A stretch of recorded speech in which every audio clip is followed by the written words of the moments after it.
3 summers of exclusion from my own family's retreat, so I created a space they couldn't touch. And for the first time I felt free, they're no longer needed. At 32, I'd received variations of this text 3 years running. Amber Collins, successful interior designer, owner of a thriving creative studio in San Francisco, the forgotten daughter. The Lake Tahoe property had been my grandparents' pride, purchased when I was 6 to create lasting family memories.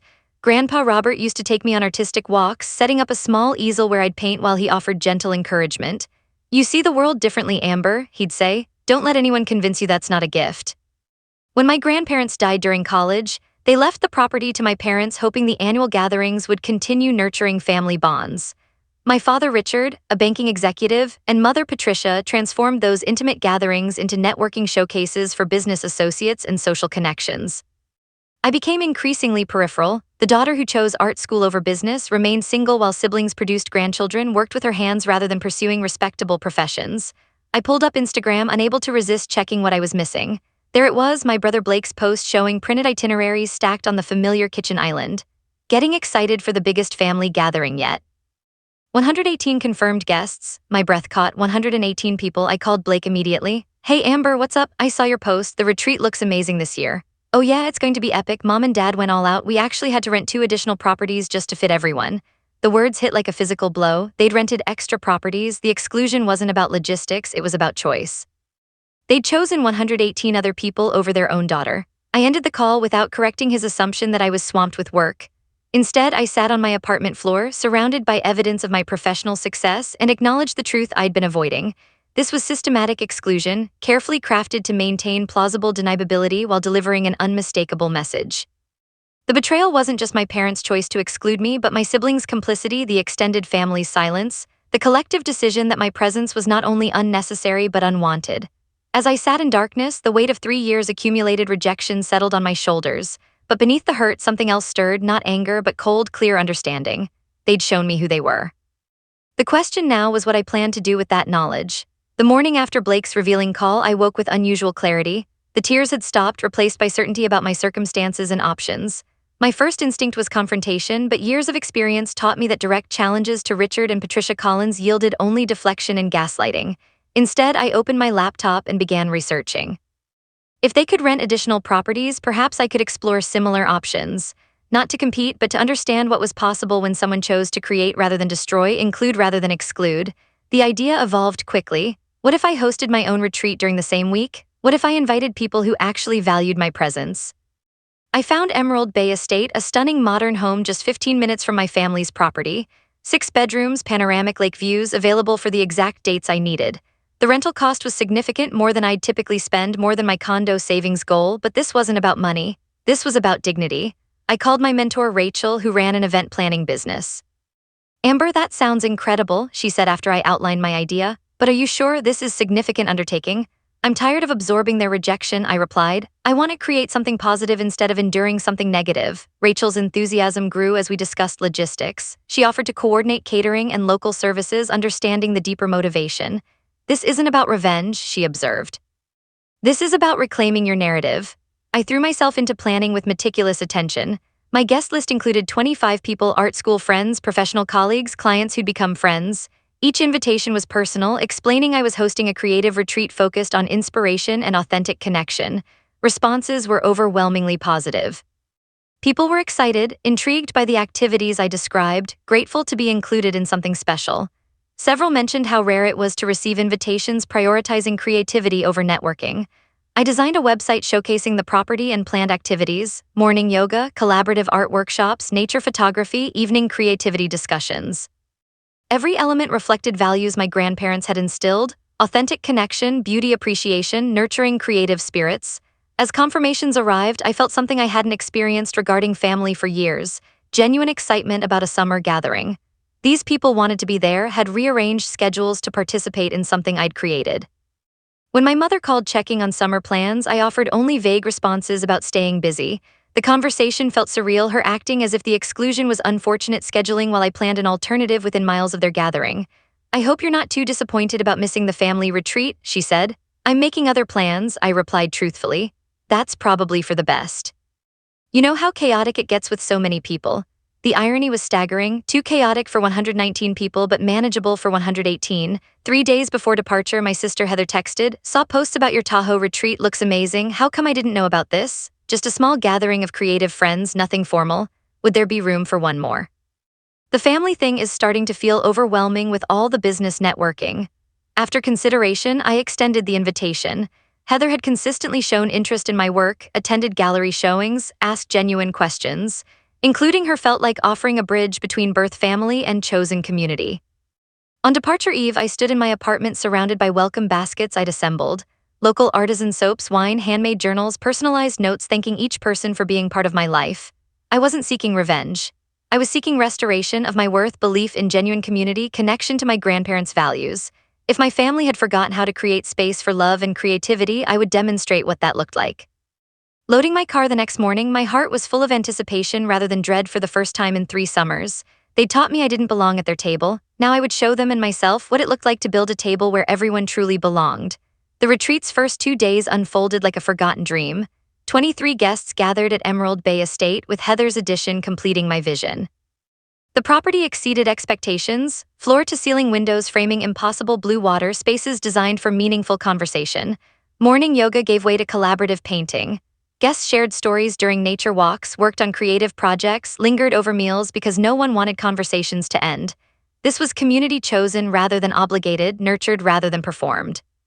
Heather pulled me aside after our second evening's bonfire. "I forgot what this felt like," she said softly. "Being around people who actually want to be here, who care about ideas and beauty and connection. The family thing has become so focused on appearances." Her words validated everything I'd sensed. Family retreats had transformed from relationship celebrations into success exhibitions, networking disguised as intimacy. On the third morning, coordinating our pottery workshop, my phone buzzed with Instagram notifications. Guests had been sharing moments: sunrise yoga, collaborative art, candid shots of genuine conversation. The posts were beautiful, capturing exactly the atmosphere I'd hoped to create, but they were also public, visible to family members who followed my friends and colleagues. Within an hour, messages flooded in. "Blake, that property looks incredible. What's this retreat thing?" Amanda, "Mom's asking why Heather is with you instead of at the family gathering." Brian, "Saw posts about your Tahoe trip. Looks like quite the event." I silenced notifications and focused on the workshop, but family awareness created unexpected tension. For 3 days, I'd existed in a chosen community bubble. Now their world was seeping back in. The calls started that evening. First, my mother, voice tight with confusion and accusation. "Amber, where exactly are you this week?" "I'm at Lake Tahoe." "But we told you there wasn't space." "I know what you told me. I'm not at your retreat. I'm hosting my own." Charged silence followed. I could hear her mind working through logistics, proximity, timing. The fact that I'd had resources to create an alternative within miles of their exclusive event. "Your own retreat? This is confusing. Why wouldn't you tell us you wanted to be in the area?" "Because I wasn't trying to be in the area. I was creating the kind of gathering that honors relationships instead of using them for networking." My father took the phone, using his authoritative business tone. "I think there's been a misunderstanding." "If you wanted to attend, Dad, stop. There's no misunderstanding. You've excluded me 3 consecutive years while making space for over 100 others. I decided to stop waiting for invitations that weren't coming and create my own community." "That's not fair. We explained space was limited. You rented additional properties for 118 people. Let's not pretend this was about space." Another charged silence. Background voices suggested other family members had gathered around the phone. "We should talk in person," my mother said. "We're coming over." "No, I'm hosting an event. My guests deserve my attention. If you want conversation, we can schedule something after the retreat ends." I hung up before they could respond, hands trembling from finally speaking truth directly.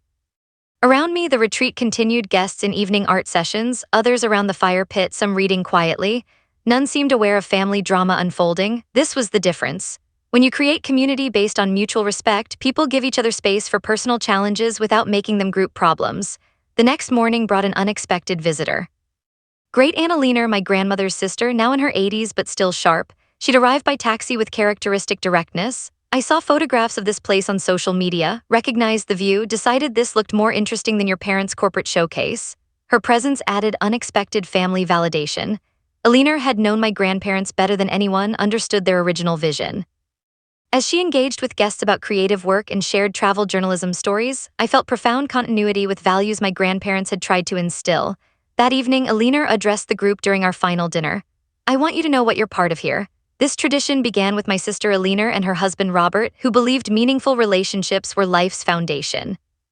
They created family retreats not as networking opportunities, but as celebrations of sustaining connections. She looked directly at me. Amber is honoring their true intention in ways their own son has forgotten. You're experiencing the heart of what they envisioned, creativity, authenticity, and love that makes space for each person to be fully themselves.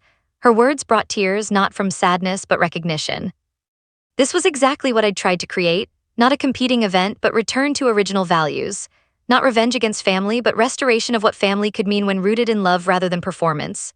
The next morning, as guests began departures, my parents arrived unannounced. I met them in the driveway, not wanting their energy in spaces where my guests were completing packing and final conversations. "This place is impressive," my mother said, voice carrying unfamiliar uncertainty mixed with possible respect. My father focused on the property, recognizing quality as a businessman. "How many people did you host?" 23. "You organized all this yourself?" "With professional colleagues' help, yes." Through windows, they saw guests in final conversations, exchanging contacts, making collaboration plans. The energy was warm, reluctant to end, full of satisfaction from meaningful time together. "They look happy," my mother observed, as if happiness at family-type gatherings was unusual. "They are happy. They're here because they want to be, because they value connections we've built. No one's networking or performing, they're just present." Alina appeared in the doorway, moving deliberately toward our conversation. My parents straightened. Alina commanded family respect due to age and her intolerance for nonsense. "Richard, Patricia," she acknowledged coolly. "I was wondering when you'd realize what was happening here." "Alina, we didn't know you were. I chose to be here instead of your event. It was exactly the right choice. This is what your parents intended: community, creativity, genuine connection, not the networking spectacle you've created." My mother flushed. "We've tried maintaining tradition while acknowledging family growth, professional obligations. You've prioritized appearances over relationships," Alina said flatly, "and systematically excluded the family member who most embodies the creative spirit your parents valued." The confrontation I'd avoided was happening with an advocate I hadn't expected. Alina's presence validated observations I'd feared voicing. "We never intended to exclude Amber," my father said unconvincingly. "Intention doesn't matter when impact is clear. 3 years of not enough space while expanding to over 100 people. The exclusion was deliberate, and Amber responded with exactly the grace and creativity her grandparents would have admired." As final guests departed with warm hugs and promises to stay connected, I realized something fundamental had shifted. Not just in family relationships, but in understanding my own worth and agency. I had stopped waiting for them to make space. I had created my own space, filled it with people who valued my presence, demonstrated what community could look like built on authenticity rather than obligation. When the last car disappeared, I turned to face my parents directly, no longer the excluded daughter seeking approval, but someone who had proven she could create exactly the community she wanted to be part of. The silence after the last guest departed felt different from any quiet I'd experienced before, not the hollow silence of exclusion, but the full silence of completion. I stood alone on the deck of Emerald Bay Estate, watching the final car disappear around the bend, and for the first time in years, I felt no urge to fill the emptiness with activity or distraction. Great Aunt Alina had left that morning with a gentle hug and words that would stay with me. "Your grandmother always said the strongest trees grow in the windiest places. You've grown beautifully, dear."